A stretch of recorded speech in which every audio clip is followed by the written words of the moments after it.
ಭಾರತ ಸರ್ಕಾರದ ಭಾರಿ ಕೈಗಾರಿಕೆ ಸಚಿವರನ್ನ ಈ ದೇಶದ ಎಷ್ಟು ರಾಜ್ಯದ ಮುಖ್ಯಮಂತ್ರಿಗಳು ಅವ್ರನ್ನ ಆಫೀಸ್ಗೆ ಹೋಗಿ ಭೇಟಿ ಮಾಡಿ ಆ ರಾಜ್ಯದ ಸಮಸ್ಯೆಗಳನ್ನ ಸಾಲ್ವ್ ಮಾಡ್ಕೊಂಡಿದ್ದಾರೆ ಅಂತಕ್ಕಂಥದ್ದನ್ನ ದಿನನಿತ್ಯ ನೀವು ಪತ್ರಿಕಾ ಮಾಧ್ಯಮದಲ್ಲಿ ನೋಡಿದಿರಿ, ಟಿವಿ ಮಾಧ್ಯಮದಲ್ಲಿ ನೋಡಿದಿರಿ.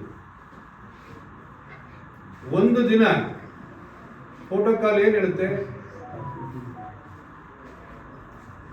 ಡಾಕ್ಟರ್ ಬಾಬಾ ಸಾಹೇಬ್ ಅಂಬೇಡ್ಕರ್ ಕೊಟ್ಟಿರ್ತಕ್ಕಂಥ ಸಂವಿಧಾನದ ಅಡಿಯಲ್ಲಿ ಯಾರ್ಯಾರು ಏನೇನು ಜವಾಬ್ದಾರಿ ನಿರ್ವಹಿಸಬೇಕು ಅಂತಕ್ಕಂಥದ್ದನ್ನ ಕಾನೂನು ಮಾಡಿಟ್ಟಿದ್ದಾರೆ.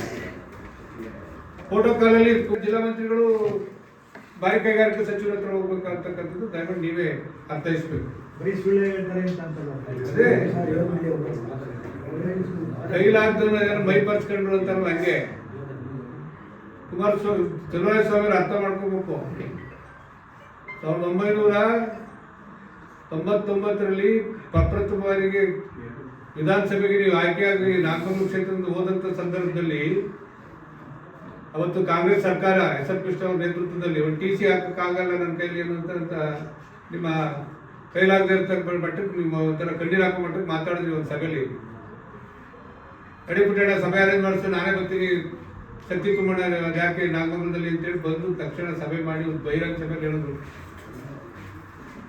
ಹೌದು ಇಂಥ ಕೆಟ್ಟ ಕಾಲದಲ್ಲಿ ನಾವು ನಮ್ಮ ಕ್ಷೇತ್ರ ಶಾಸಕರನ್ನ ಆಯ್ಕೆ ಮಾಡ್ಕೊಟ್ಟಿದ್ದೀರಿ, ಮುಂದೆ ಅಭಿವೃದ್ಧಿ ಕೀನ ಇವ್ರ ಕೈಲೇ ಕೊಟ್ಟು ಈ ಜಿಲ್ಲೆ ಅಭಿವೃದ್ಧಿ ಮಾಡಿಸ್ತೀನಿ ಅಂತಕ್ಕಂಥ ಅನೌನ್ಸ್ ಮಾಡಿ 2004ಕ್ಕೆ ಪುನಃ MLA ಆಗಿ ಮಂತ್ರಿ ಆದರು. ಅವತ್ತಿಂದ ಏನೇನು ಕುಮಾರಸ್ವಾಮಿ ಅವರು ಈ ಜಿಲ್ಲೆಗೆ ಕ್ಷೇತ್ರಕ್ಕೆ ಮಾಡೋದು ನಿಮ್ಗೆ ಅರಿವಿಲ್ವೇ? ಸುಳ್ಳು ಹೇಳ್ಕೊಂಡೆ ರಾಜಕಾರಣ ಮಾಡ್ಕೊಂಡು ಬಂದಿದ್ದಾರ? ಎಷ್ಟು ಹೈಸ್ಕೂಲ್ ಇದ್ದೋ, ಎಷ್ಟು ಹೈಸ್ಕೂಲ್ ಬಂದೋ, ಎಷ್ಟು PU ಕಾಲೇಜ್ ಇದ್ದೋ, ಕುಮಾರಸ್ವಾಮಿ ಮುಖ್ಯಮಂತ್ರಿ ಆದ್ಮೇಲೆ ಎಷ್ಟು PU ಕಾಲೇಜ್ ಬಂದು, ಡಿಗ್ರಿ ಕಾಲೇಜ್ ಬಂದು, IK ಕಾಲೇಜ್ ಬಂದು, ಪಾಲಿಟೆಕ್ನಿಕ್ ಕಾಲೇಜ್ ಯಾರು ಕೊಟ್ಟರು ನಿಮಗೆ? ಎಷ್ಟು ಸಬ್ಸ್ಟೇಷನ್ಗಳು, ಬಹುತೇಕ ಒಂದೊಂದೇ ತಾಲೂಕು ಸಬ್ಸ್ಟೇಷನ್ ಇದ್ದು, ಇವತ್ತು ಹೋಗ್ಲಿ 3-10-12 ಸಬ್ಸ್ಟೇಷನ್ ಆದವು. ರೇವಣ್ಣವ್ರಿಗೆ ಏನೇನು ಮಾಡಬೇಕು ಮಾಡಿ ಸಾಕಿ ಅಂದ್ರು. ಹುಯಿಗೂರಲ್ಲಿ ಒಂದೇ 220 ಸ್ಟೇಷನ್ ಇದ್ದಂಥದ್ದು, ಇಡೀ ಜಿಲ್ಲೆಗೆ ಹೋಗ್ಬೇಕಾಗಿತ್ತು. ತುಗುಲ್ಕೆರೆ ಇಂಡಸ್ಟ್ರಿಯಲ್ ಏರಿಯಾದಿಂದ ಕ್ಯಾರ್ಪೇಟೆ, ನನ್ನ ಹಳೆ ಪಾಂಡಪುರ ವಿಧಾನಸಭಾ ಕ್ಷೇತ್ರ ಕಿಕ್ಕೇರಿ ಹುಯಿಗೂರಲ್ಲಿ ಒಂದು ಸಬ್ಸ್ಟೇಷನ್ ಬರೀ ಒಂದೇ ವರ್ಷದಲ್ಲಿ ಲೋಕಾರ್ಪಣೆ ಮಾಡಿಸೋದು. ಬಾಯಿ ಬರುತ್ತೆ ಅಂತೇಳಿ ಈ ಥರ ಮಾತಾಡೋಕ್ಕೆ ಶುರು ಮಾಡಿದ್ರೆ ಅದ್ರ ಪ್ರತಿಫಲ ನೀವು ಊಟ ಮಾಡಬೇಕಾಗುತ್ತೆ. ಇವೆಲ್ಲ ಬೇಡ. ಗೌರವವಾಗಿ ತಮ್ಮಣ್ಣ ಸಾಹೇಬ್ ಹೇಳಿದ ರೀತಿ ಈ ಜಿಲ್ಲೆಗೆ ಒಂದು ಅವಕಾಶ, ಇಂಥ ಈ ಒಬ್ಬ ಲೋಕಸಭಾ ಸದಸ್ಯರಾಗಿ ಅತ್ಯಂತ ಬಹುಮತದಿಂದ ಈ ಕ್ಷೇತ್ರದ ಮಹಾಜನತೆ ಆಯ್ಕೆ ಮಾಡಿಕೊಟ್ಟ ಮೇಲೆ ಜನ ತೀರ್ಮಾನ ಅಂತಿಮ ಮಾಡಿಕೊಟ್ಟವ್ರೆ. ಈಗ ಕೆಲಸ ಏನು ಮಾಡಿಸ್ಕೋಬೇಕು ಅನ್ನೋದಷ್ಟೇ ನಿಮ್ಮ ಅವರ ಮಧ್ಯೆ ಇರ್ತಕ್ಕಂಥದ್ದು. ತಮ್ಮಣ್ಣವ್ರು ಹೇಳಿದ್ಬಿಟ್ಟು ನಾವೆಲ್ಲ ಕೊಂಡಿಯಾಗಿ ನಿಲ್ತೀವಿ, ಕೂತ್ಕೊಂಡು ಈ ಜಿಲ್ಲೆಗೆ ಏನೇನು ಆಗಬೇಕು, ಕೇಂದ್ರ ಸರ್ಕಾರ ಏನು ಮಾಡಿಕೊಡ್ಬೇಕು, ರಾಜ್ಯ ಸರ್ಕಾರ ಅದಕ್ಕೆ ಪೂರ್ವಕವಾಗಿ ಇನ್ಫ್ರಾಸ್ಟ್ರಕ್ಚರ್ ಕೊಡಲಿಕ್ಕೆ ಜೊತೆಲಿ ನಿಂತ್ಕೋಬೇಕು.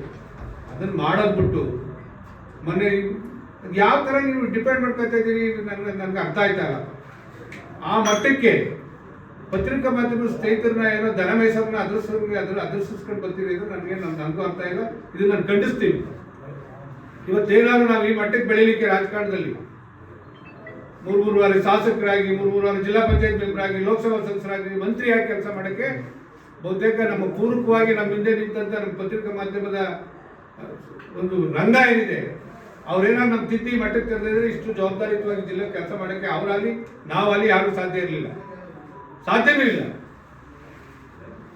ಇವೆಲ್ಲ ನಿಮ್ಮ ನಡವಳಿಕೆ ಸರಿ ಮಾಡ್ಕೊಂಡು ಅಧಿಕಾರದ ಭಾಳ ದಿನ ಇರಲ್ಲ ಯಾರಿಗೂ. ಪಾಪ ಈ ಎಷ್ಟು ದಿನ ಇರ್ತಿರೋ ಅದು ಎಷ್ಟು ದಿನ ಮಾಡ್ತಿರೋ ಮಾಡಿ ಸಂತೋಷ, ಅದೇ ನಾವು ಅದ್ರ ಬಗ್ಗೆ ಮಾತಾಡೋಕ್ಕೆ ಹೋಗೋದಿಲ್ಲ. ಅದ್ರ ಬಂದನ್ನ ಸೂಕ್ಷ್ಮವಾಗಿ ಹೇಳಿ ಬಯಸ್ತೇನೆ.